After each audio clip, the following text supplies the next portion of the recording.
নমস্কার দর্শক বন্ধু। জীবনে দুটো জিনিসের গুরুত্ব আমরা ভীষণভাবে দিই। না, ক্যারিয়ার তো আছেই, তার পাশাপাশি দেখবেন জীবনে ভালো লাগা বা ভালোবাসা, এই দুটো যে ওতপ্রোতভাবে জড়িয়ে রয়েছে এবং ভালো লাগা থেকে ভালোবাসার এই যে সুইচটা, সেটা কিন্তু অনেকটা ওই বিনি সুতার মালার মতো। আর তাই আমরা যখন ভালো লাগা ভালোবাসাকে নিয়ে এগিয়ে যেতে চাই, নতুন উদ্দীপনায় এগিয়ে যাই যে জীবনটাকে আরো ভালোভাবে গুছিয়ে নিতে হবে, তার কারণ আমাদের জীবনে একজন ভালো লাগা এবং ভালোবাসার মানুষের পদার্পণ হয়েছে। আর ঠিক এই সময় যদি দেখেন যে আপনার জীবনে সেই ভালো লাগাটা ক্ষণস্থায়ী বা ভালোবাসাটা হঠাৎ করে জানলা দিয়ে উড়ে গেল, তখন ভেঙে পড়বেন, এটাই স্বাভাবিক। অনেকে ফ্রাস্ট্রেটেডও হয়ে যান। ভাবছেন তানিয়া আজকে কি বিষয় নিয়ে কথা শুরু করছে, অ্যাস্ট্রোলজিক্যাল একটা অনুষ্ঠান বা অ্যাস্ট্রোলজিকে এগিয়ে নিয়ে যাওয়া যে অনুষ্ঠানগুলো, যাতে আমরা রাশি লগ্ন এই বিষয়গুলো জানি, সেখানে ভালো লাগা ভালোবাসা কোথা থেকে এলো, কেন এলো, কিভাবে এলো, পরপর আপনারা জানতে পারবেন। তার আগে চলুন আমরা আমাদের স্টুডিওতে যে মানুষটাকে সবসময় পেয়ে যাই, যার কাছ থেকে আমরা ভীষণভাবে গাইডলাইনটা নিই প্রত্যেকটা বিষয়। কারণ এখন ড্রয়িং রুম থেকে বেডরুম, কিচেন থেকে বাথরুম, যাই বলুন না কেন, প্রত্যেকটা জায়গায় অ্যাস্ট্রোলজি আমাদেরকে হাত ধরে এগিয়ে নিয়ে যায়। সকালে ঘুম থেকে উঠে আপনি যে পাটা ফেলছেন, কোন পাটা আগে ফেলবেন, আজকে ইন্টারভিউ আছে, কোন কালারটা আপনি আজকে পরে বেরোবেন, কিভাবে যাবেন, কিভাবে নিজেকে তৈরি করবেন, সমস্তটাই একটা অ্যাস্ট্রোলজিক্যাল ওয়েতে রয়েছে। আর এই সমস্ত জিনিসটাকে যিনি আমাদের জীবনে একেবারে ভরে ভরে দিয়েছেন, তিনি আর কেউ নন, শ্রী শান্তনু শাস্ত্রী। তাকে আজকে স্টুডিওতে পেয়েছি। দাদাকে স্বাগত জানিয়ে আমি তানিয়া শুরু করছি আমাদের আজকের অনুষ্ঠান। নমস্কার দাদা। নমস্কার জানাই সবাইকে। দাদা, আমরা তো নতুন বাংলা বছরে রাশিগতভাবে সমস্ত রাশির পজিটিভ নেগেটিভ দিক, তার রেমেডি, তার দিক দিয়ে আমরা কিভাবে ওভারঅল এগোতে পারবো সমস্তটা জানছি। তো সেই সুবাদে আজকে যদি মিথুন রাশি সম্পর্কে তুমি আমাদের একটু ওভারঅল একটা পরিচয় দাও বা আমাদেরকে একটুখানি শেয়ার করো।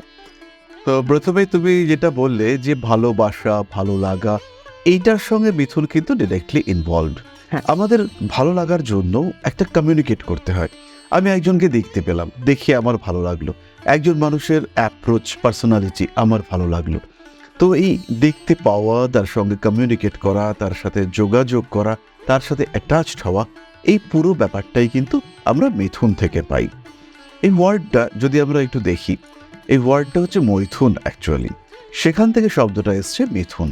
মিথুন রাশিকে যদি আমরা দেখি, একটি পুরুষ এবং একটি স্ত্রী, তারা একে অপরের দিকে মুখ করে রয়েছে। তারা এই যে একে অপরের দিকে মুখ করে রয়েছে, তাদের মাথা, এই অংশটুকু আমরা মিথুনে দেখতে পাই। মাথা অর্থাৎ পঞ্চ ইন্দ্রিয়, পঞ্চ ইন্দ্রিয়ের যে প্রকাশ, চোখ, কান, নাক, জিভ, ত্বক, সেটা আমরা মিথুনে পরিষ্কার দেখতে পাই। এবং মিথুন হচ্ছে একটা রাশি যেখানে দুটো মানুষের চিন্তা একত্রীভূত হয়েছে। মিথুন এমন একটা রাশি যেখানে একটা মানুষ আরেকটা মানুষকে স্পেস দিচ্ছে, এরকমটাই আমরা মিনেও দেখতে পাই, কিন্তু সেখানে মানুষ নয়। ফলে মিথুনের বুদ্ধিমত্তা, বিশ্লেষণী ক্ষমতা, বিভিন্নভাবে একটা ইভেন্টকে চিন্তা করবার যোগ্যতা, এটা অন্যদের থেকে অনেক বেশি। মিথুন ভীষণ রকম অ্যানালাইটিক্যাল, ক্রিয়েটিভ, তার সঙ্গে সঙ্গে মিথুনের শেখার ক্ষমতা রয়েছে। সমস্যাটা হলো মিথুন হচ্ছে বায়ুতত্ত্বের রাশি। ফলে কোনো একটা বিষয়ে সাস্টেইন করে থাকা, সেখানে লেগে থাকা, কন্টিনিউইটি মেনটেন করা, এই জায়গাটাতে মিথুন কিন্তু চঞ্চল হয়ে পড়ে। ফলে তার যে টোটাল স্ট্রেংথ, সেটাকে ইউটিলাইজ করা, তাকে বাস্তবায়িত করা এবং সেখান থেকে নিজের জীবনকে উন্নততর করা, মিথুন এখানে পিছিয়ে যাচ্ছেন।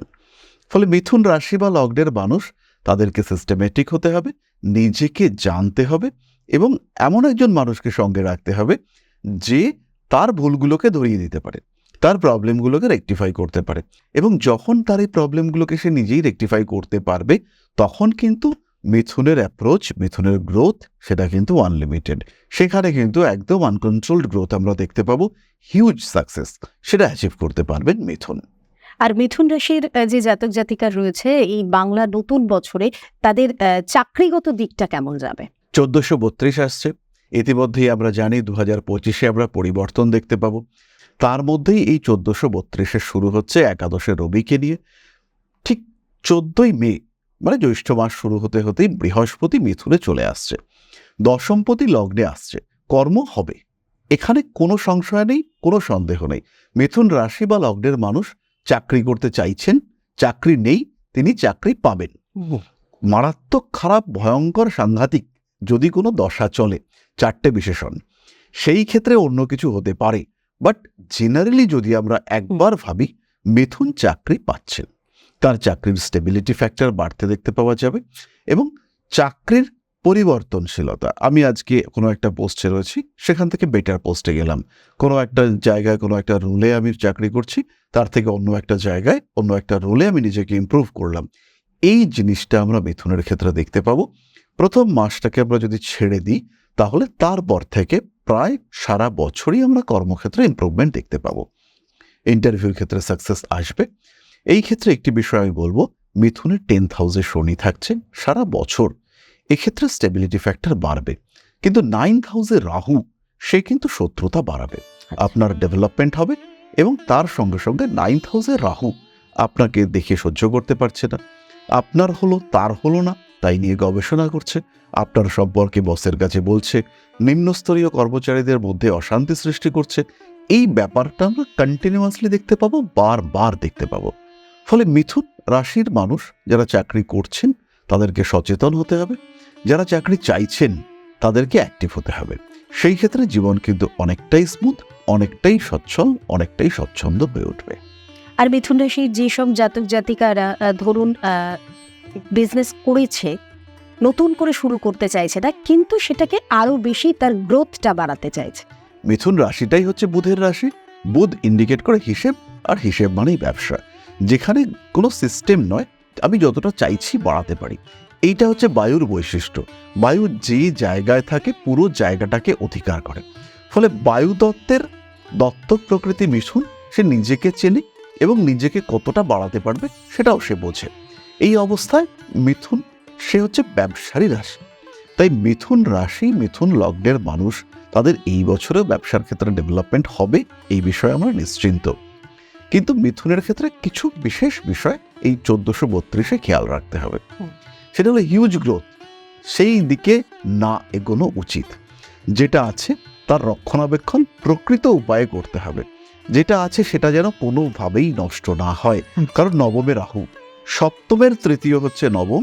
ফলে আমার যে বিজনেস, সেই বিজনেসের শত্রু যারা, সেই বিজনেসকে যারা ডিস্টার্ব করতে পারে, সেই বিজনেসকে যারা কম্পিটিশন নিয়ে আসতে পারে, তারা প্রত্যেকে কিন্তু আমার ভাগ্যস্থানে বসে আছে। ফলে কম্পিটিটরদের কারণে ভাগ্যে বিপর্যয়, অতিরিক্ত কনফিডেন্সের কারণে অশান্তি, এগুলো ফেস করতে হতেই পারে। তাই যতটুকু আছে সেটাকে সাস্টেইন করা, ধরে রাখা, এটা সবার আগে করতে হবে। লোন যতটা সম্ভব অ্যাভয়েড করতে হবে। যদি লোন নিতেই হয় তাহলে নভেম্বর, ডিসেম্বর, অর্থাৎ একটু শীত পড়বে, কার্তিক, অগ্রহায়ণ, এই সমস্ত মাসে নিতে হবে। হুটোপাটা করা যাবে না।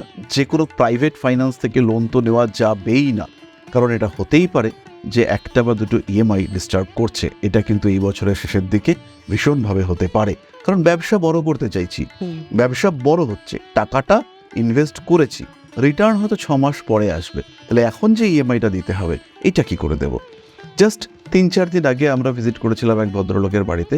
প্রচুর টাকা পয়সা এবং তার উদর আপ্যায়ন, ভীষণ ভালো কাজকর্ম করেছেন এবং তার বাজার থেকে তিনি 2 কোটি টাকা লোন নিয়েছেন। তিনি তার হিসেবে নিশ্চিত যে 2 কোটি টাকার ইএমআই আমার কাছে কোনো ব্যাপার না, কিন্তু কাজটা রোল হচ্ছে না, একটা সিগনেচার হয়নি, তার কারণে কাজটা স্টপ হয়ে রয়েছে এবং তিনি বুঝতে পেরেছেন যে 6 মাস তাকে ইএমআই টানতে হবে।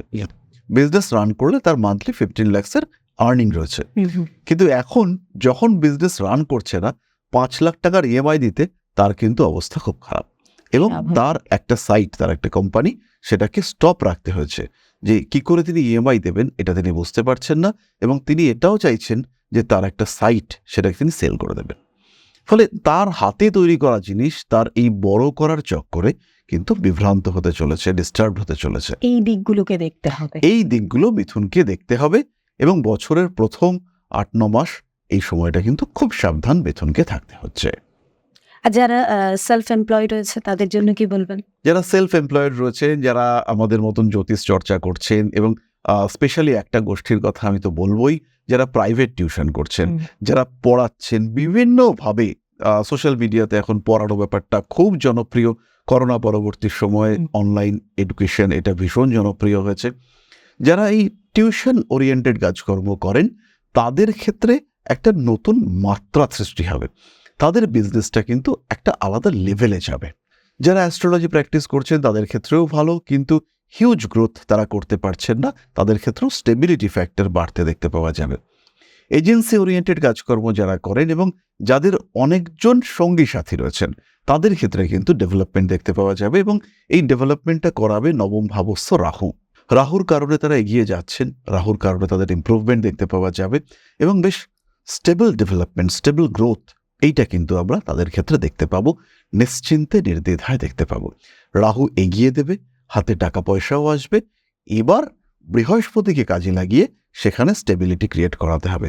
গোল্ড কেনা যেতে পারে, কাঁচা হলুদ ডেলি খাওয়া যেতে পারে, এবং বৃহস্পতি যখনই স্টেবল হবে তখন কিন্তু তাদের গ্রোথটা কন্টিনিউয়াসভাবে ধরে রাখা যাবে। আর ওভারঅল যদি আমরা একটা রেমেডির কথা বলি বা রেমেডি জানতে চাই, সেই বিষয়টা যদি একটু বল। মিথুন রাশি বা লগ্নের মানুষদের জন্য একটা অটোমেটিক প্রিকশন সিস্টেম এই বছরে কিন্তু কাজ করবে। কি সেটা? সেটা হচ্ছে বৃহস্পতি মিথুনে থাকবে আর রাহু তার ঠিক নবমে কুম্ভে থাকবে। এটা 18ই মের পর থেকে থাকবে, এবং মোটামুটি প্রায় 1 বছর আমরা এটাকে দেখতে পাবো। ফলে এই বছরটা মিথুন কিন্তু একটা প্রোটেক্টিভ শিল্ডের মধ্যে রয়েছেন। এগিয়ে যাওয়ার জন্য এনার্জি লেভেল সেটা যতটা হাই, তার সঙ্গে সঙ্গে কন্ট্রোলিং সিস্টেম সেটাও যথেষ্ট সাপোর্টিভ। ফলে মিথুনের যে বিরাট রেমিডি এই বছর লাগছে সেটা কিন্তু নয়। তথাপি আমি বলবো যে যারা চাইছেন একটু এগিয়ে যেতে, বা যারা এগিয়ে গিয়েছেন তারা সেটাকে সাস্টেইন করতে চাইছেন, স্টেবিলিটি বাড়াতে চাইছেন, তাদের ক্ষেত্রে অবশ্যই অ্যাস্ট্রোলজারের সঙ্গে কথাবার্তা বলা দরকার। কারণ কোনো একটা রেমেডি দেওয়া মানেই তার যে রাশিচক্র রয়েছে সেখানে একটা ইমব্যালেন্স ক্রিয়েট করা। তো সেই জায়গাটাকে যদি আমরা স্টেবল করতে চাই, সেই জায়গাটাকে যদি আমরা ঠিকঠাক রেমেডি দিতে চাই, সেই ক্ষেত্রে অবশ্যই আমরা জ্যোতিষের সঙ্গে পরামর্শ করব। কিন্তু যদি নিজেরাই দিতে চাই, সেই ক্ষেত্রে বেস্ট রেমেডি হচ্ছে গ্রিন অ্যাভেঞ্জরি। তার সঙ্গে সঙ্গে অবশ্যই 4 মুখী রুদ্রাক্ষ। যারা পড়াশুনো করছে তাদের ক্ষেত্রে গণেশ রুদ্রাক্ষ তারা নিতে পারে, এটা ভীষণ সাপোর্টিভ এবং এসেনশিয়াল। যারা এই বছর কোনো পরীক্ষা দেবে, যারা কোনো এন্ট্রান্স এক্সামিনেশন দিতে চলেছে, তাদের ক্ষেত্রে গণেশ রুদ্রাক্ষ ভীষণ ভীষণ সাপোর্ট দেবে। এছাড়াও যাদের ফাইন্যান্সিয়াল স্ট্রেস কাজ করছে, আর আরেকটি বিষয় আমি বলবো, সেটি হচ্ছে নজরের কারণে ব্যবসা পেশা সেখানে বাধা আসছে। খুব ভালো বিক্রি হচ্ছে, পাশের দোকানদার এসে বললো, ও বাবা 40 কিলো চাল বিক্রি হলো, পরের দিন থেকে 4 কিলোও বিক্রি হচ্ছে না। তো এই যে নজর, কুনজর, এইটা থেকে বাঁচার জন্য ব্ল্যাক আপসাইডিয়ান বলে একটা স্টোন রয়েছে, ক্রিস্টাল, সেটা ব্রেসলেট হিসেবে পরা যেতে পারে। আর লাভা স্টোন, এইটাকেও ব্রেসলেট হিসেবে পরা যেতে পারে। এই ব্ল্যাক আপসাইডিয়ান এবং লাভা স্টোন, এই দুটোর কম্বিনেশন কিন্তু এই ধরনের নেগেটিভিটিগুলো থেকে দূরে সরিয়ে রাখবে। আমরা সবসময় জানতে চাই যে কোথায় গেলে শ্রী শান্তনু শাস্ত্রীকে পাবো, এবং আমি তা নিয়ে আপনাদেরকে সবসময় এই ব্যাপারটি কিন্তু হেল্প করি। আর এই ব্যাপারটা হেল্প করার পেছনে কিন্তু যে কারণটা থাকে সেটা হচ্ছে আপনাদের ভালো থাকা। আপনারা যারা আসতে চাইছেন ওনার কাছে, তারা দমদম ক্যান্টনমেন্টে ওনার নিজস্ব চেম্বার, সেখানে আসতে পারেন। এবং আপনাদের অনুরোধে তিনি এখন কিন্তু লেক মার্কেটেও নিজস্ব চেম্বার করছেন, মানে আপনাদের জন্য চেম্বার করছেন, সেখানেও আসতে পারেন। যেখানেই আসুন, আসার আগে এই মুহূর্তে যে স্ক্রিনে নাম্বারগুলো ফ্ল্যাশ হচ্ছে তার যে কোনো একটা নাম্বারে কল করুন, কল করে নামটা অবশ্যই লিখিয়ে আসবেন। পড়াশোনার ক্ষেত্রে একটা কথা একটু জানিয়ে রাখি যে জানার কোনো শেষ নেই, তাই আমরা সবসময় জানতে চাই, এবং যে কোনো বয়সে এই জানাটা জানা যায়, জানেন তো। যদি মনে করেন যে অ্যাস্ট্রোলজি সম্পর্কে আপনার ভীষণ আগ্রহ, কিন্তু সময় আপনি জানতে পারেননি, তখন হয়তো অনেক দায়িত্ব ছিল, কিন্তু এখন আপনার কাছে অফুরন্ত সময় রয়েছে, এখন আপনি শিখতে চাইছেন, জানতে চাইছেন, তাই এই বিষয়গুলো সম্পর্কে যদি জানতে চান, যার মধ্যে বাস্তু আছে, হস্তরেখা আছে, সংখ্যাতত্ত্ব আছে, এই সমস্ত বিষয়গুলোকে একসাথে একই ছাদের তলায় একই কোর্সের মাধ্যমে শ্রী শান্তনু শাস্ত্রী কিন্তু আপনাদের সামনে নিয়ে এসেছেন ঋষিবাণী ইনস্টিটিউটের হাত ধরে। আর তার সম্পর্কে আরও বিশদে যদি জানতে চান, দাদা তো আছেনই, চলুন না দাদার কাছ থেকে শুনে নিই। বিগত 10 বছর ধরে আমরা পড়াচ্ছি, তো এর ফলে আমরা যেটা ফিল করেছি যে একটা প্রপার সিস্টেমেটিক সিলেবাস, এটা অ্যাস্ট্রোলজিতে দরকার। তো যথেষ্ট চেষ্টা করে আমি এবং আমাদের যারা টিচার রয়েছেন, আমরা একটা সিলেবাস ডিজাইন করেছি। তো এই কারিকুলামটাতে যেমন জেনারেল ভেদিক অ্যাস্ট্রোলজি রয়েছে, ট্র্যাডিশনাল অ্যাস্ট্রোলজি, আমি এটাকে নাম দিয়েছি মডার্ন ট্র্যাডিশনাল অ্যাস্ট্রোলজি। একদম পারাশারিয়ান সিস্টেম থেকে একটু চেঞ্জ করে কোথাও আমরা অ্যাপ্লাই করেছি কিছুটা ভৃগুনন্দিনারি, কোথাও আমরা কৃষ্ণমূর্তি সিস্টেমের কোশ্চেনিয়র বা রিলেশনশিপ সিস্টেমগুলোকে অ্যাপ্লাই করেছি, কোথাও ওভারল্যাপিং, কোথাও আমরা ব্যবহার করেছি প্ল্যানেটারি প্রোগ্রেশন। ফলে মডার্নাইজড অ্যাস্ট্রোলজি এবং তার সঙ্গে বাস্তুশাস্ত্র, হস্তরেখা, সংখ্যাতত্ত্ব এর কম্বিনেশন ক্রিয়েট করেছি আমরা। এর ফলে যিনি শিখছেন তার শেখাটা কিন্তু কম্প্যাক্ট হচ্ছে। যখন তিনি প্র্যাকটিস করতে যাচ্ছেন সেই সময় তার প্র্যাকটিসিংটাও পারফেক্ট হচ্ছে। একজন ক্লায়েন্ট যেভাবেই চেম্বারে আসুন না কেন, তার কম্প্যাক্ট সলিউশন সেটা কিন্তু তিনি অ্যাস্ট্রোলজারের কাছ থেকে পাচ্ছেন। যে অ্যাস্ট্রোলজার বলবেন যে আমি তো হাত দেখি, আমি তো ছক দেখতে পারি না, আবার আমি তো ছক দেখি, আমি তো বাস্তু জানি না। কিন্তু এখানে যে সমস্ত অ্যাস্ট্রোলজাররা শিখছেন তাদের কাছে কিন্তু কম্প্যাক্ট এবং ম্যাক্সিমাম নাম্বার অফ টুলস আছে। ফলে তারা প্রত্যেকটি জায়গার মধ্যে সমন্বয় সাধন করতে পারছেন। আর একটা মানুষের ওভারঅল ডেভেলপমেন্টে অ্যাস্ট্রোলজিক্যাল সাপোর্ট ক্রিয়েট করা, সেটা তারা খুব সাধারণভাবে সাবলীলভাবে নির্দ্বিধায় করতে পারছেন। ফলে ক্লায়েন্ট হ্যাপি হচ্ছে, ক্লায়েন্ট স্যাটিসফ্যাকশন কমপ্লিট হচ্ছে এবং ক্লায়েন্ট উপকৃত হচ্ছেন। তাহলে দেরি কিসের? আসছেন তো? আপনার জন্য কিন্তু আমরা অপেক্ষায় আছি। আমরা আমাদের তরফ থেকে এক পা এগিয়ে দিয়েছি, বাকিটা আপনার ইচ্ছা শক্তি। যদি ইচ্ছা শক্তি থাকে নিজেকে ভালো রাখার, নিজের পরিবারকে ভালো রাখার, নিজের ক্যারিয়ারটাকে আরো বুস্ট আপ করার, তাহলে অবশ্যই শ্রী শান্তনু শাস্ত্রীর সাথে আজই যোগাযোগ করুন। নমস্কার। নমস্কার। জয় মা আদিশক্তি।